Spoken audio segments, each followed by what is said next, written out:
నమస్తే రమగారు. నమస్తే జయ. రమగారు, మంచి స్టోరీ చెప్పండి. చెప్తాం. ఖలీఫా కథలు కొన్ని రకాలు చెప్తున్నాం కదా, ఖలీఫాదే ఇంకో కథ చెప్తాం. ఓకే. హారూన్ అల్ రషీద్ ఖలీఫాగా ఉన్న రోజుల్లో ఆయనకి తను చాలా దానపరుణని, తనకెంతో తరగని సంపద ఉందని ఆయన నమ్మకం. సాధారణంగా ఏంటంటే కొన్ని జాతుల్లో తమ సంపదలో 10వ వంతు దానం చేయాలనేది ఒక నియమం. వాళ్ళు జీవితాంతం దానం చేయాల్సిందే, వాళ్ళ మతంలో పద్ధతి అది.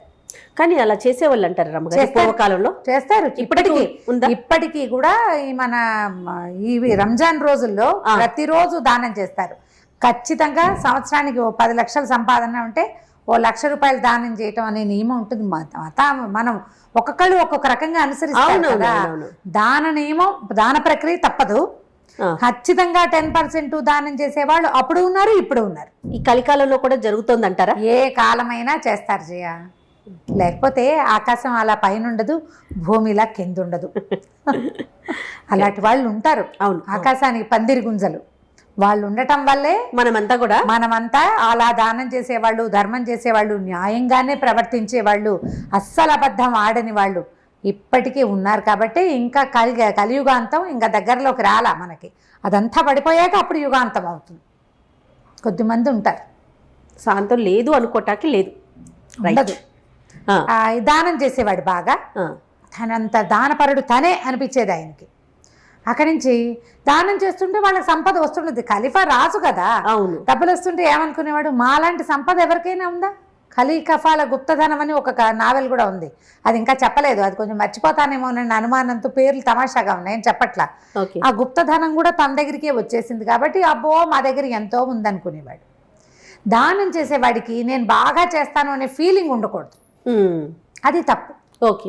దానం ఎంత కరెక్టో నా అంత దానపరుడు లేడనే భావన తప్పు. కర్ణుడి కథల్లో చెప్తారు, కుడి చేత్తో చేస్తే ఎడం చేతికి తెలియకూడదు.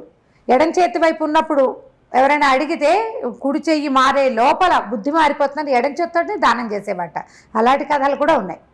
ఇలా గొప్పలు చెప్పుకునేవాడు. చెప్పుకుంటుంటే జఫర్ అని ఈయన దగ్గర ఉన్న మంత్రి, మనం ఇదివరకటి కథలో విన్నాం జఫర్ పేరు. ఆ జఫర్ అంటే ఆయన పక్కనే ఉండేవాడు, అంగరక్షకుడు అనమాట.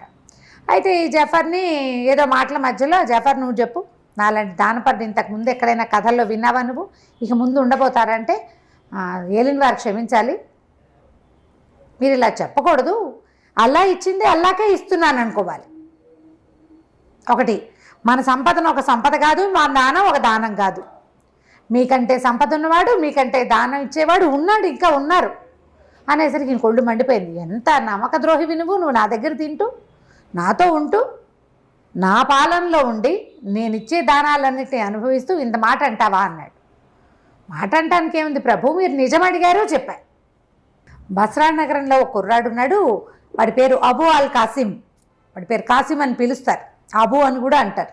వా అబ్బాయి ఎంత దానపరుడు అంటే, వాడి దగ్గర ఎంత తరగని సంపద ఉందంటే, వాడు రోజు పుంఖాలుగా దానం చేసేస్తూ ఉంటాడు. ఏదో నాకు కలిగింది ఇచ్చానని దీనంగా మొహం పెడతాడు. రేపటికి మళ్ళీ దానానికి డబ్బు ఉంటుంది వాడి దగ్గర. శభాష్. ఎంత వినయశీలో వాడు. కుర్రాడు, యువకుడు, బ్రహ్మచారి, అపరిమిత దానశీలి. బస్రాలో అడుగు పెడితే వాడి పేరు తలవకుండా పూట గడవదు. మనం ఎవరితో మాట్లాడినా వాళ్ళు అబు పేరు చెప్తారు. బస్రాలో వాడి చేతి దానం తీసుకొని ప్రాణి లేదంటే నమ్మాల్సిందే, మీరు లేరు ఎవరు అనేసరికి గొళ్ళు మండిపోయింది. జఫర్ని బంధించండి అని వీడి సంగతి చెప్తారు పొద్దున అన్నాడు. ఆయన కోపం వచ్చేసింది అనమాట. జఫర్ని బంధించేశారు. ఈయన రైరేమని పరిగెత్తుకుంటూ వెళ్ళిపోయాడు. ఇంత విసుగులు ఆయన ఏం చేశాడు, తన మందిరానికి వెళ్ళకుండా జనానాకి వెళ్ళాడు. అక్కడ ఈయన భార్య జుబేదా, రాణి జుబేదా ఆవిడ. ఈయన రివరివలాడుతూ వచ్చింది, మొహం ఎర్రగా అయిపోయింది. ఆయన కోపం వచ్చేసింది. తను అవమానింపబడ్డాడు. తను ఎదురుకుండా, రాజు ఎదురుకుండా భగవంతుడిని తప్ప ఇంకోళ్ళని కీర్తించకూడదు. ఎవడో మనిషి కీర్తించబడ్డాడు. ఆయన మొహం ఎర్రగా కందిపోయింది, ధుమధుమలాడుకుంటూ వచ్చాడు. పైగా ఆయనకి ఏం బాధగా ఉంది, ఎప్పటి నుంచో తనకి నమ్మకస్తుడైన జఫరు తనకి నమ్మక ద్రోహం చేశాడు. అతన్ని బంధించాల్సి వచ్చింది. ఆ కోపంతో ఆయన చాలా ధోరణిగా వచ్చాడు. వచ్చేసరికి ఈవిడేమనుకు, ఓహో ఈయన ఏదో మంచి కోపం మీద ఉన్నాడని ఆయనకి గులాబీల షర్బత్ ఇచ్చి చల్లబడతారనమాట. ఎండాకాలం వాడుకోండి, ఇది రూ అఫ్జా లాంటిది, మొగలి పువ్వులు అవి ఉండే పరిమళ ఉండే ఒక మంచి తాజా షర్బత్ ఒకటి ఇచ్చి ఆయనకి కాళ్ళ కింద నీళ్ళ గిన్నె ఒకటి పెట్టించి కాళ్ళు చల్లబడేలాగా చేసి కోపం తగ్గాక ఏమిటి సంగతి అని కనుక్కుంది. చెప్పాడు జఫర్ ఎంత నమ్మక ద్రోహి తెలుసా, నా ముందు వాడు ఎవరినో పొగిడాడన్నాడు. అనేసరికి ఆవిడంది, లేకుండా ఎందుకు పొగుడతాడండి, ఉన్నాడేమో అసలు కనుక్కోండి. బసరా ఎంత దూరం, 2-3 రోజుల ప్రయాణం, వెళ్తారు, ఎవరినో పంపించండి. వాడు అసలు బసరాలో వీడు చెప్పిన అబూ అల్ కాసిం ఉన్నాడా, కాసిం అనేవాడు ఉన్నాడా, వాడికి నిజంగా తరగని సంపద ఉందా, వాడు నిజంగా దానపరుడా, కనుక్కుంటే జఫర్ ఆ మాట అవునో కాదో తేలుతుంది మనకిను. వృధాగా జాఫర్కి శిక్ష వేయటం ఎందుకు, పైగా రేపొద్దున వీడికి శిరచ్ఛేదం చేయండి, ఇలాంటి మాటలు ఎందుకు మాట్లాడాలి, మనం కనుక్కుని మాట్లాడాలి కదా. ఇప్పుడు ఎవరో ఉన్నారని చెప్పకుండా ఫలానా ఊళ్ళో ఫలానా వాడు అన్నాడంటే నిజమై ఉండొచ్చు. దాంతో ఈయన కొంచెం చల్లబడ్డాడు. సరే ఏమనుకున్నాడు, సాధారణంగా జఫర్ ఇట్లాంటి పిచ్చి పిచ్చి మాటలు మాట్లాడేవాడు కాదు, చూడుగా చక్కగా మాట్లాడతాడు. అతను నా గురించి ఆలోచించుకుని సరే వాళ్ళెవరినో పంపటం ఎందుకు, ఆ బసరా నేనే వెళ్తా అన్నాడు. రాణిగారు 2-3 సార్లు వారిచ్చింది కానీ నేను వినేలాగలేడు. సర్లే అని వదిలిపెట్టేసి సరే ఏం చేశాడు, మర్నాడు పొద్దున ఈయన బయలుదేరి ఒక వ్యాపారస్తుడి వేషం వేసుకుని బసరా నగరానికి వెళ్ళాడు. ఓ 3 రోజుల ప్రయాణం చేశాడు ఒంటెల మీద. కొంత చిన్న పరివారాన్ని తీసుకెళ్ళాడు. ఎక్కువ మందిని, రాజుగారికి వీళ్ళు ఉంటారు కదా ఆంతరంగికులు కొంతమంది, ఆయనకి బోరు కొట్టకుండా ఉంచేవాళ్ళు సేవకులు, తర్వాత ఏమో మన అంగరక్షకులు కొంతమంది ఉంటారు. ఈ ఉన్న గుంపుని తీసుకుపోయాడు, చిన్న గుంపుని. వెళ్ళాక బసరా నగరంలో ఓ సత్రం ఏదో తీసుకున్నారు. తన మొత్తం గుంపు అంతటిని మీరు ఒక చోట ఉండండి, నాతో ఎవరు లేరన్న సినిమా ఇవ్వాలి ఇక్కడని చెప్పాడు. సరే అది కూడా అక్కడి నుంచి ఈ సత్రంలో నుంచి బయటకు వచ్చి ఎవరో ఒక చిన్న వ్యాపారస్తుడు ఒకడు ఉంటే, చిన్నవాడు అంటే మన చిరుతిండి అవి అమ్మేవాళ్ళు అట్లా వాళ్ళు కనపడ్డారు. కనపడితే ఏమంటే ఈ ఊళ్ళో అబూ అల్ కాసిం అని ఎవరో ఒక ఆయన ఉన్నట్ట అంటే, ఆ కాసిం పేరు తెలియని వాడు ఎవడండి, రాజుగారి ఇల్లు అన్నా తెలియదు కానీ ఒక కాసిం ఇల్లు తెలియని వాడు ఎవడు ఉండడు, ఆయన చేతి దానం తినని వాడి ఊళ్ళోనే లేడు, ఇగో ఇలాగ వెళ్ళాలి అలాగ వెళ్ళాలని దారి చూపించాడు. దారి చూపిస్తే సరే ఇతను ఏం చేశాడు, ఆ కాసిం గారింటికి బయలుదేరాడు. వెళ్తే అదొక చక్కటి సౌధం, చాలా బాగుంది. లోపలికి వెళ్ళాడు. ఆ బయటికి వెళ్ళి నేను బాగ్దాద్ నుంచి వచ్చిన ఒక వ్యాపారస్తుడిని అబు గారిని చూడడానికి వచ్చానని కబురు చేశాడు. ఒక బానిసల అంతా బానిసల మయం, బానిస అని ఆడ బానిస, మగ బానిస, నల్ల బానిస, తెల్ల బానిస ఇలా పేర్లు రాస్తారు ఆ కథలో. అక్కడి నుంచి బానిస లోపలికి వెళ్ళి వ్యాపారస్తుడు ఎవరు వచ్చారంటే ఆ ఇంటి యజమాని గబగబా పరిగెత్తుకుని లోపలికి ప్రవేశపెట్టమని ఆయన లోపలికి కూర్చోలే, ఆయనే వెళ్ళి బయటకు వచ్చాడు. ఆ వచ్చిన వాడు ఒక కుర్రాడు, మంచి స్ఫురద్రూపి, 25 ఏళ్ళు 28 ఏళ్ళు అలా ఉంటాయి. చక్కగా తలతల్లాడే బట్టలు అవి వేసుకున్నాడు, మంచి కళ్ళగా ఉన్నాడు, వినయశీలుగా కూడా ఉన్నాడు. రండి దయచేయండి, మా ఇల్లు పావనం చేశారు, ఏం పని మీద దయచేశారు, రండి వాళ్ళన్న ఆతిథ్యం స్వీకరిద్దురు కానీ అని చెప్పి లోపల తీసుకెళ్ళాడు. లోపల తీసుకెళ్తే ఎంత బాగుందో ఇల్లు చాలా బాగుంది భవనం. అక్కడి నుంచి అసలు పచ్చలతోటి వాటితోటి తోరణాలు, దీపాలకు బదులు కెంపులు, వాటి మీద ఒక దీపం పెట్టారు, ఒక్కొక్క కెంపు పెడితే ఈ దీపం కెంపు మీద పడి ఇట్లా వెలుగొస్తుంటుందన్నమాట. లోపలంతా చల్లగా ఉంది. కాళ్ళు కడుక్కోవడానికి నీళ్ళు ఇచ్చారు. ఆ నీళ్లు ఇవ్వటం ఏంటి, నువ్వు నీ చెబుతా నువ్వు పోసుకోమనలేదు, ఒక పెద్ద బయసిని తెచ్చి దాని నిండా చల్లటి నీళ్లు గులాబీ అత్తర్ లాంటిది ఏదో కలిపి అందులో కాళ్ళు పెట్టించారు. అక్కడి నుంచి తీసి మామూలు నీళ్ళల్లో పెట్టించారు. ఇంకోళ్ళు కాళ్ళు తుడిచారు, పక్క నుంచి గాలి విసురుతున్నారా. అసలు ఎంత బాగుందో, ఆశ్చర్యపోయాడు. ఊరిని ఏంటి ఇంత ఇల్లా, ఎవరికైనా ఇంత సేవ చేస్తారా అని ఆశ్చర్యపోయాడు. చక్కటి మంచి సుగంధ ద్రవ్యాలు వేసిన షర్బత్ ఒకటి పట్టుకొచ్చి ఇచ్చారు. ప్రయాణం ఎట్లా జరిగింది, మీరు ఏం వ్యాపారం చేయబోతారు, ఏవో 2-3 ముక్కలు అడిగాడు కానీ ఈయన సొంత వివరాలు అతనేం అడగటల్లా. ఊరంతా చూసారా, బసరా నగరం బాగుంటుంది, ముత్యాలు అవి చాలా బాగా మేలి ముత్యాలు దొరుకుతాయి మా ఊళ్ళో, ఇలా సాధారణ మాటలు మాట్లాడాడు. మాట్లాడాక ఏం చేశాడంటే ఈయనకి తినడానికి ఏవో ఎన్ని రకాలవో పళ్ళ ముక్కలు, నేనైతే నా అతిథులు ఎవరికి నేను ఇంత చేయట్లేదు అనిపించేసింది దీనికి. ఖలీఫాకి 3-4 రకాల పానీయాలు పట్టుకొచ్చారు. మొదట సేద తీర్చడానికి ఒకటి ఇచ్చారు. అక్కడి నుంచి ద్రాక్షతో ఖర్జూరాలతో చేసిన రకరకాల డ్రింకులు తెచ్చారు. అన్నిటికీ పేర్లు చెప్పారు, మీకు ఏది కావాలంటే అది తీసుకోండి, కావాలంటే అన్నీ కూడా రుచి చూడొచ్చు, ఇవేవి ఒకటికొకటి విరుద్ధం కాదు. అక్కడి నుంచి తర్వాత ఏమో పళ్ళు పట్టుకొచ్చారు, తినుబండారాలు పట్టుకొచ్చారు. అసలు ఒక తెచ్చిన మనిషి తెచ్చింది తేకుండా తెచ్చేస్తున్నారు మనుషులు. మళ్ళీ గొడవగా హడావిడిగా ఏమిటో గుంపుగా లేరు, ఒక సుశిక్షితులైన సైనికుల్లాగా ఒక 6 వస్తారు, 6 పదార్థాలు పుచ్చుకుని. వాళ్ళు వెళ్ళిపోగానే డ్యాన్స్ ఎరీనా మీదకి వస్తూ ఉంటారు కదా సర్కస్లో, ఒకళ్ళ తర్వాత ఒకళ్ళు అలా చక్కగా వచ్చి వరుసలుగా అన్నీ అందించి వెళ్ళిపోతున్నారు. ఈయన చాలా సంతోషించాడు. బాగా రిలాక్స్ అయిపోయాక ఇతను లోపలికి వెళ్ళి ఏం చేశాడు, ఒక ఇంత చెట్టు, దాని నిండా అది ఎలా ఉందంటే వెండితో చేసిన చెట్టు, దానికి కాయలు పువ్వులు అన్నీ వేళ్లాడుతున్నాయి. ఆ చెట్టు కింద ఒక చక్కటి నెమలి బొమ్మ ఉంది. ఒక పుల్ల లాంటిది ఒకటి పుచ్చుకొచ్చాడు. ఆ చెట్టు ఆ నెమలి పెట్టాడు ఇతనికి ఎదురుకుండా బల్ల మీద.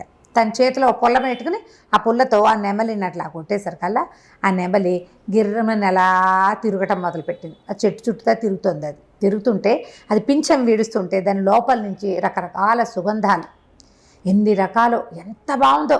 ఆయన అట్లా మైమరిచి చూస్తూ ఉండగా చటుక్కున అతను ఏం చేశాడు, ఆ చేత పుచ్చుకుని లోపలికి వెళ్ళిపోయాడు. నువ్వు ఒక వస్తువు చూపించావు, నువ్వు పూర్తిగా చూసి ఇదంతా ఏమిటి కనుక్కునే లోపల అవతల వాళ్ళు తీసిస్తే నీకేమనిపిస్తుంది? అదే కదా, ఆశాభంగంగా ఉంటుంది. నేను తెలిపాడు, ఇదేమిటి అతిథిని ఇట్లా అవమానిస్తాడా వీడు అనిపించింది. లోపలికి వెళ్ళిపోయి మళ్ళీ ఒక 5 నిమిషాలాగా వచ్చాడు. ఒక పాత్ర పట్టుకొచ్చాడు. పాత్ర అతను తేల వెనకాల ఒక బానిస కుర్రాడు వచ్చాడు.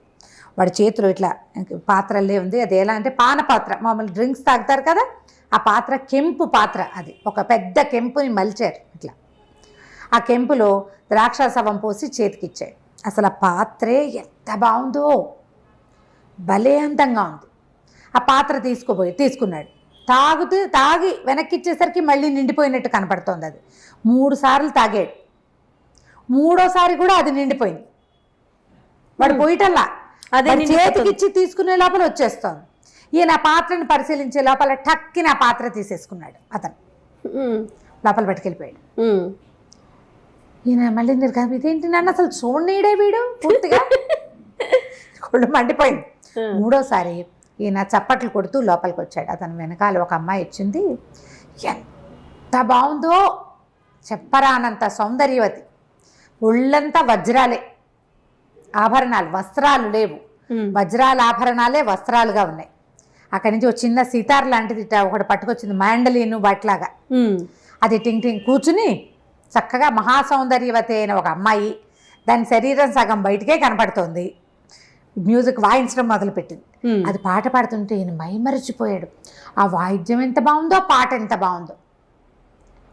ఆ పాట పూర్తయ్యాక అమ్మాయి దగ్గరికి వెళ్ళి ముట్టుకుందాం అనుకున్నాడు ఈయన. పాట పూర్తయ్యే లోపలే ఈయన చప్పట్లు కొట్టాడు. పిల్లలు లేచి వెళ్ళిపోయాడు. మండిపోయింది ఈయనకి. వీడి ఆతిథ్యం మండినట్టే ఉంది. ఏది పూర్తిగా చూడనివ్వడు.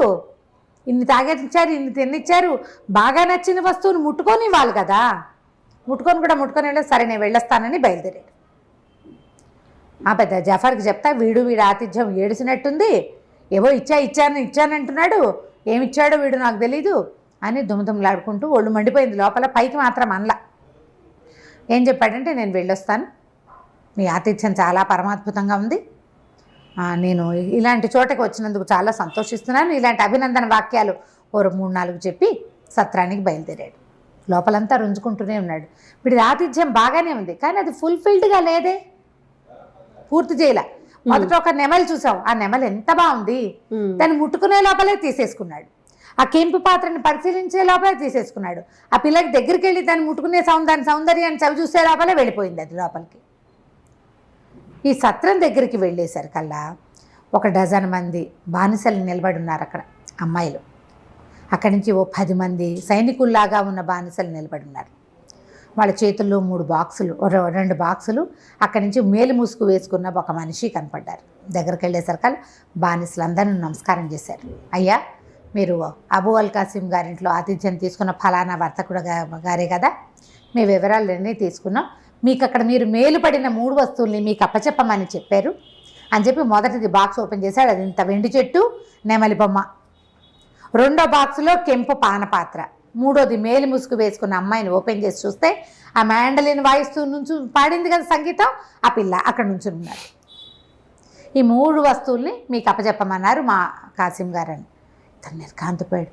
ఏమిటి, నాకు నచ్చిన వస్తువుని నాకే సొంతం చేసేసే ఉద్దేశం పడింది, ఇదేం ఆతిథ్యం, అద్భుతం. వాళ్ళ ఇంట్లో ఉన్నది కాదు, నా ఇంటికి వచ్చాక నా వెనకాల పడి వచ్చేసేసి వాళ్ళు, నాకంటే ముందే వెనకాల పడరా, నేను ఇంటికి వచ్చేసరికల్లా నా దగ్గరికి ప్రత్యక్షం చేశాడు. అవురవురా, ఏమిటి వీడివి ఇది గొప్పతనం, అని చెప్పి సామాన్లు అక్కడే మీరు ఇక్కడే ఉండండి, నేను ఎప్పుడే వస్తాను. మళ్ళీ పరిగెత్తుకుంటూ కాసిం వాళ్ళ ఇంటికి వెళ్ళిపోయాడు ఖలీఫా. వెళ్ళిపోయి, నాయన నువ్వు ఎంత గొప్పవాడివి, నీ ఆతిథ్యం ఎంత గొప్పది, ఈ వస్తువులన్నీ నీకు ఎలా వచ్చినాయి, నువ్వు నాకు ఎలా ఇవ్వదలుచుకున్నావు, ఇదేం దానం, అతిథిని ఇట్లా గౌరవిస్తావా, పైగా ఇవాళ నువ్వు ఇచ్చిన ఈ వస్తువులు నీ దగ్గర రేపు కూడా ఉంటాయా, ఇవాళ ఇచ్చేసావు, మళ్ళీ ఈ వస్తువు నీకు ఎలా వస్తుంది అపురూపమైనది అంటే అదంతా ఒక విచిత్రమైన గాథ అంటే అన్నాడు. అయితే ఖలీఫా అన్నాడు, నేను నీ విచిత్ర గాథ తెలుసుకోవాలి, నువ్వు ఇంత దానం ఎలా చేయగలుగుతున్నావు,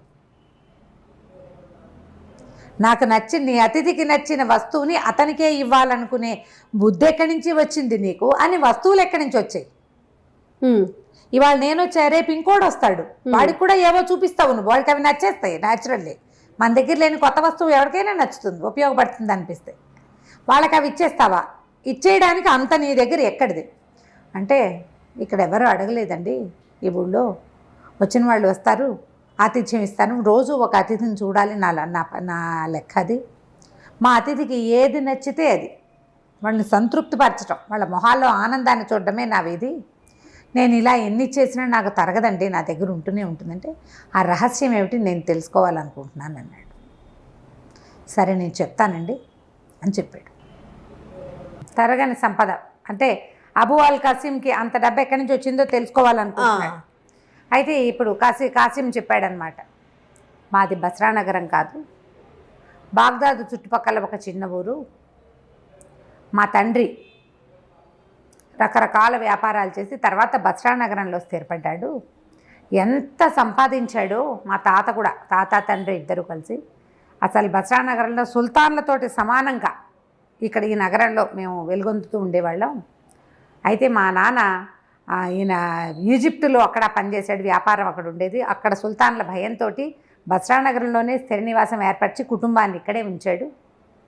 నేను ఈ నగరంలోనే పెరిగాను, ఎంతో హాయిగా ఉండేవాళ్ళం. మా నాన్న చనిపోయేటప్పటికి నాకు ఎంతో ఆస్తి ఇచ్చాడు.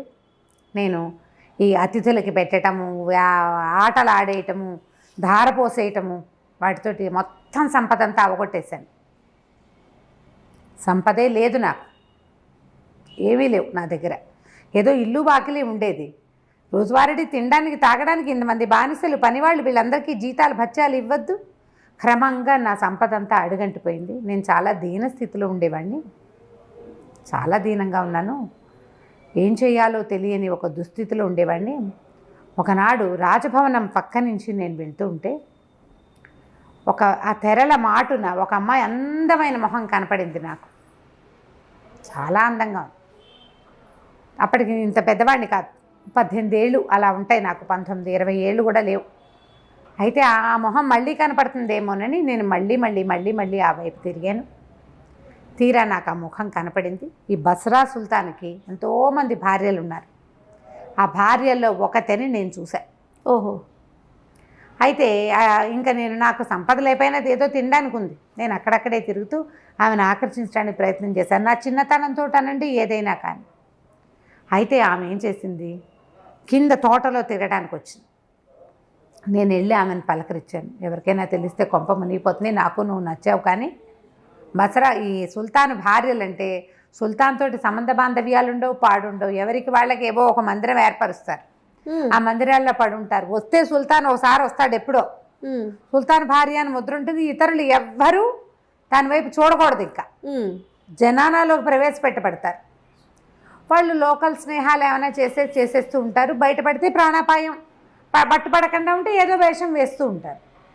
ఈ పిల్ల చాలా చిన్నది, ఇప్పటిదాకా నేను సుల్తాన్ మొహమై చూడలేదు, నేను అందగత్తనని ఉంచుకునే వాళ్ళుట. ఆ కథలో అలా కనపడుతుంది, మనకు మాత్రం ఏం తెలుసు, మనం చూసాము, మన దేశంలో జరిగే వ్యవహారం కాదు కదా, అంచేత మనకు తెలీదు. ఈ అరేబియన్ నైట్స్ కథల్లో అలాంటివి చూపిస్తారు. ఓకే.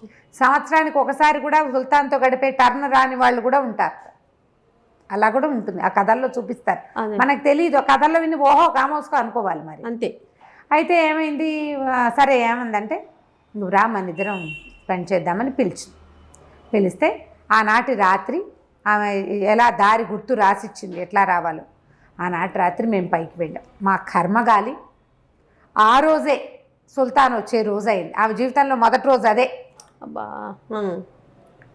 అయితే ఇది ఎట్లా ఒక పెద్ద నదిని ఆనుకుని సౌధం, ఆ సౌధానికి ఒక పక్కన పెద్ద తోట అట్లా ఉన్నాయి. అయితే ఏమైంది, మేమిద్దరం మనసు విప్పి మాట్లాడుకున్నాం. చెప్పాను నేను, నాకేం సంపద లేదు, ఏమి లేదు, ఏమీ అక్కర్లేదు, ఈ సుల్తాన్ తోట ఉండటం ఎందుకు, ఒక మగవాడికి పరిచర్య చేస్తూ వాడు చక్కగా సంపాదించి పెడుతుంటే తినాలని, సాధారణ జీవితం గడపాలని కోరుకుంటున్నానని చెప్పింది. అమ్మాయి పేరు లబీబా. అనుకుంది, మేమిద్దరం ప్రేమించుకున్నాం. ఆ కాసేపట్లోనే ఒకళ్ళ మనసులో ఒకళ్ళకి పుచ్చుకున్నాం.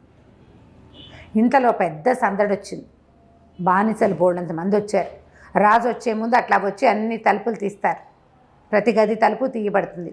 ఈ అమ్మాయి గది తీయబడింది. అమ్మో ఎవరో వస్తున్నారని నేను పారిపోయే లోపల, బానిసలంటే ఏదో మామూలుగా పనిచేసేవాళ్ళు కాదు, వాళ్ళు రాజుగారి వెనకాల ఉండేవాళ్ళు. ఒక రకంగా చెప్పాలంటే అంగరక్షకులు లాంటి వాళ్ళు. ఇద్దరు చెరో పక్కన ఒడిసి పట్టుకుని నన్ను లబీబాని కూడా నదిలోకి విసిరేసేశారు. రాజద్రోహ నేరం కింద ఆ అమ్మాయిని నదిలో పారేశారు, నన్ను కూడా పడేశారు. ఊహించని ఈ ప్రమాదానికి ఆ అమ్మాయి ఎటుకొట్టుపోయి చచ్చిపోయిందో ఏమో దొరకలేదు. నేను మాత్రం ఎట్లాగొట్లా ఆ నదిని దాటుకుని బయటపడ్డాను. బయటపడి దీన స్థితిలో ఉన్నాను. అయితే ఏమైందంటే వ్యాపారస్తుల బజార్లోకి వెళ్ళా. ఏం చేయాలో తెలియలే. భగ్నప్రేమికుడైపోయాడు వీడు. తన వల్ల తన పైకి వెళ్ళకుండా ఉంటే అమ్మాయి చచ్చిపోయేది కాదు. రోజు ఓసారి అమ్మాయి మొహం చూసి బతికేసేవాడు కనీసం. అయ్యో ఇంత పని చేశాను, నా వల్ల ఇలా జరిగిందని, నాకు కూడా చచ్చిపోదామని ఉంది, కానీ భగవంతుడు ఇచ్చిన జీవితాన్ని మనం అంతం చేయకూడదు. వాడు విసిరేశాడు, అమ్మాయి చచ్చిపోయింది, నేను చావలేదు కదా, అంటే భగవంతుడికి నన్ను చంపడం ఇష్టం లేదనమాట. బతికుండమంటున్నాడని పరిదీన వదనంతో వ్యాపారస్తుల బజార్లో తిరుగుతున్నా. ఈ లోపల ఒక ఆయన కనపడ్డాడు. ఆయన ఎవర్రా నువ్వు, ఏమిట్రా అని అడిగితే నేను ఏం చేసి, ఇప్పుడు బాధగా ఉంది, నేను ఎంత పని చేశానో, నేను ఎంత దుర్మార్గుణ్ణి, నా వల్ల ఒక స్త్రీ చనిపోయింది, మా నాన్న ఇచ్చిన ఆస్తి అంతా తగలబెట్టేశాను అనగానే ఆయన చాలా ప్రేమగా నన్ను కావలించుకున్నాడు. నాకెవరూ లేరు, నువ్వు నాతో పాటు ఉండు కనరా, నీకు తండ్రిగా ఉంటాను నేను, నువ్వు నాతో ఉండని నన్ను తన ఇంటికి తీసుకెళ్ళాడు. అప్పుడప్పుడు ఇలా జరుగుతాయి. మనం ఒకళ్ళ మరణాలకి కారణమవుతాం, అలాగే ఒకళ్ళ అభ్యున్నతికి కూడా అనుకోకుండా మనం కారణమవుతాం. ఇప్పుడు ఆ అమ్మాయి చనిపోకపోతే నువ్వు నా దగ్గరికి చేరేవాడివి కాదు. చూసావా, అమ్మాయి నీ ఉన్నతికి కారణమైంది అని నన్ను ఒప్పించాడు. నేను ఆయనతో పాటు ఉన్నాను. 3 సంవత్సరాలు ఆయనతో పాటే ఉన్నాను. ఆయనకి ఎంతో సంపద ఉంది. ఆయన వ్యాపారం ఏర్పరచడం అన్నీ నేర్పించాడు. ఆయనకి చావు మరణకాలం వచ్చినప్పుడు ఆయన చెప్పాడు, నాయన ఈ సంపద మనకి తరగని సంపద ఉంది. ఈ సంపద మనకి ఎట్లా పెరుగుతుందంటే నిరంతరము దానం చేయాలి, ప్రతిరోజు అతిథి పూజ చేయాలని తన సంపద అంతటినీ నాకు అప్పచెప్పాడు. ఆయన మరణించాడు, నేను ఆయన కొడుగ్గా ఉండిపోయా. రోజు ఇలాగే దానం చేస్తా. క్రమంగా నాకు ఈ డబ్బు ఎక్కడి నుంచి వస్తోందన్న అనుమానం మొదలైంది. ముందు ఒక సైనికాధికారి వచ్చాడు, ఒక అధికారి, చిన్న అధికారి వచ్చాడు. ఈరోజు దానం చేసేవాడి దగ్గర డబ్బు ఎక్కడిది అనేది ముందు మనం ఎదిరించి ఏదైనా ఒక రిపోర్ట్ వెళ్ళాలంటే ముందు చిన్నవాడు కదా వచ్చి చూస్తాడు, చిన్నవాడే పెద్దవాడికి ఇస్తాడు. ఈ చిన్నవాడు వచ్చాడు. వచ్చినప్పుడు ఏం చెప్పాడంటే, మా ఇంట్లో ఒకే ఒక ఆవు ఉండేది, ఆ ఆవు కూడా తిండి లేదు, ఈ మధ్య చచ్చిపోయింది, మాకు రొట్టెలు లేవు, పాలు లేవు, ఆవు లేదు అని చెప్పాడు. సరే నీకు రొట్టెలకి ఎంత అవుతుంది, ఆవుకి ఎంత కావాలి, నీకు ఎంత ఆవుకి కొనుక్కోవడానికి ఎంత కావాలని అడిగాను. 10 వరహాలు ఉంటే చాలు అన్నాడు. ఏమిటది, లంచం అన్నమాట. 10 కాదు 100 ఇస్తా, నెలకి 100 వరహాలు ఇస్తాను, తీసుకెళ్ళు, నువ్వు ఎక్కడుంటే అక్కడికి మీ ఇంటికి పంపిస్తా, ఈ దానం ఎక్కడి నుంచి చేస్తున్నానో నువ్వు అడగద్దు అని చెప్పాడు. సరేనన్నాడు. అప్పటి నుంచి ఇప్పటిదాకా వాళ్ళ ఇంటికి ప్రతి నెల 100 వరహాలు వెళ్ళిపోతాయి, వాడి పని అయిపోతాం. అక్కడి నుంచి ఒక కాజీ గారు వచ్చారు. నాయన ఏం పుణ్యకార్యం చేయాలి, ప్రతివాడికి తన దగ్గర ఎంత ఉంటే అందులో 10వ వంతు దానం చేయాలని చెప్పాడు. ప్రార్థనా మందిరంలో రోజు మీరు భోజనం పెడతారు. ఏం పెడతారు, రొట్టెలు, ఓ కూర, ఓ లస్సీ ఇస్తారు, మజ్జిగ ఇస్తారు, లేదా పానీయ ద్రాక్షాసవం లాంటిది ఇస్తారు. రొట్టెలు ఒక కూరయే కాదు, రొట్టెలతో పాటు 2 కూరలు, ఒక పప్పు, ఒక తినుబండారం తీపి, ఈ ద్రాక్షాసవం ఏదో ఒక షర్బత్ కాకుండా ద్రాక్షాసవం నేను ఏర్పాటు చేస్తాను. రోజు 1000 మంది తింటారు ఆ ప్రార్థనా మందిరంలో. మధ్యాహ్నం భోజనం పెట్టేస్తారు. ఏముంది, రొట్టెలు దొరుకుతాయి, ఒక కాస్త ఏదో షర్బత్ దొరుకుతుంది, అందులో ఒక కూర దొరుకుతుంది. మధ్యాహ్నం తాత్కాలిక భోజనం ఎవరికైనా దొరికేస్తుంది. అలా కాదు, అద్భుతమైన భోజనం పెడతా, ఇంకా మీరేం మాట్లాడకండి అని చెప్పాడు. ఆయన కూడా ఒప్పుకున్నాడు. రోజు ప్రార్థనా మందిరాలకి భోజనం మన ఇంటి దగ్గర నుంచే వెళ్తుంది. అయిందా? అక్కడి నుంచి ఒక పెద్ద అధికారి వచ్చాడు, పైవాడు. ఈ నగరంలో ఇంతంత దానాలు చేసేవాడు ఈ పరిస్థితిలో ఉన్నాడు అని సుల్తానికి చెప్పాలా వద్దా? చెప్పక్కర్లేదు. నా దగ్గరికి ఎక్కడి నుంచి డబ్బు వస్తుందో, నేను ఏం వ్యాపారం చేస్తానో మీకు లెక్కలక్కర్లా, మీకు ఏ లెక్క కావాలో అడగండి అని చెప్పాను. అతను నెలకి 1000 వరహాలు కావాలన్నాడు. నేను మిగిలిన వాళ్ళకి పంచాలన్నాడు, మాట్లాడకుండా ఉండడానికి. ఇలా లంచాలు ఇచ్చేస్తున్నా. వాళ్ళు వెళ్ళిపోతూ ఉంటాయి, డబ్బులు వెళ్ళిపోతాయి. అది కూడా దానం కిందే నేను భావిస్తున్నాను. లంచాన్ని కూడా నేను దానంగానే భావిస్తున్నాను. నేను నిరంతరం నాకు రోజు ఒక అతిథిని ఖచ్చితంగా నేను తెచ్చుకుంటా. వాకిట్లోకి వచ్చిన వాళ్ళని ఎవరినైనా తీసుకొస్తాను, వాళ్ళకి ఏది నచ్చితే అది ఇచ్చేస్తా. మరి ఇట్లా నీ దగ్గర సంపద తరిగిపోలేదా? ఎట్లా ఉంది నీకు ఆ సంపద? ఎక్కడిది? ఎవరిచ్చారు అంటే అతనే ఇచ్చాడని చెప్పాడు కదా.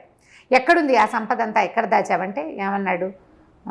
నేను ఎవరికి చెప్పలేదండి అన్నాడు. కాదు, నేను అడుగుతున్నా, నేను అది తెలుసుకోవాలనుకుంటున్నా అనేసరికల్లా అతిథి ఏదైనా తెలుసుకోవాలనుకుంటే చెప్పాల్సింది, అది నియమం.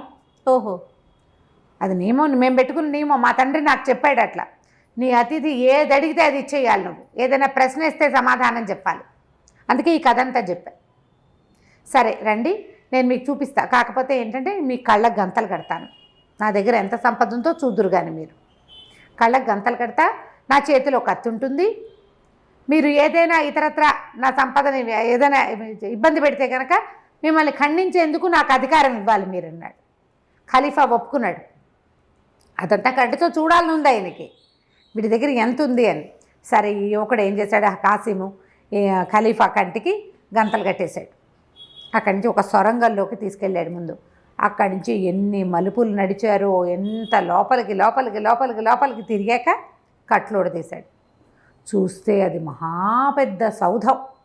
దాని నిండా వజ్రాలు, రత్నాలు, వైడూర్యాలు.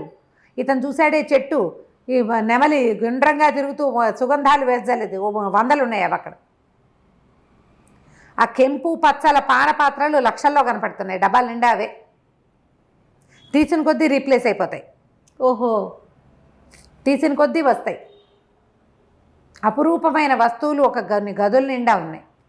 ఇక అంతా ధనమే. ఆశ్చర్యపోయాడు తను. ఇంత ఉండి వాడు సింపుల్గా చాలా దీనంగా మీకు నేను సహాయం చేశానా, మీరు ఇదిగా ఉన్నారా, మీరు ఆనందించారా అంటాడు. అక్కడి నుంచి చాలా అద్భుతంగా చేశాను అంటే అల్లా ఇచ్చింది అల్లాకే ఇస్తున్నానంటాడు. వినయశీలిగా ఉన్నాడు. ఆశ్చర్యపోయాడు ఆయన.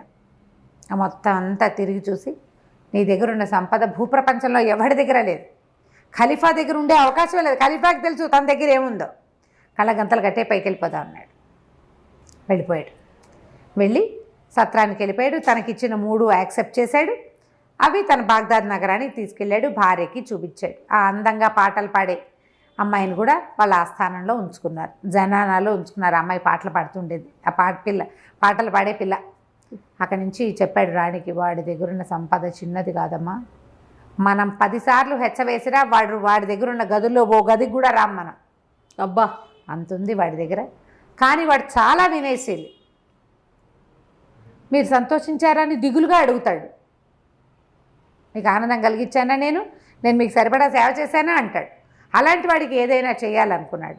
ముందు అతన్ని జాఫర్ని అరెస్ట్ చేయించాడు కదా, జాఫర్ని వదిలేసి జాఫర్కి క్షమాపణ చెప్పుకున్నాడు. నువ్వు చెప్పింది నిజం, అబూ అల్ కాసిం లాంటి దాతని నేను ఎక్కడా చూడలే, వాడి దగ్గర ఉన్న సంపద ఎవరి దగ్గర లేదు భూమి మీద అని చెప్పి వీటిని మనం గౌరవించాలి. ఎలా చేద్దాం అంటే, అప్పుడు ఆ బస్రా నగరం ఈయన పాలనలో ఉన్నదే, ఖలీఫా పాలనలో.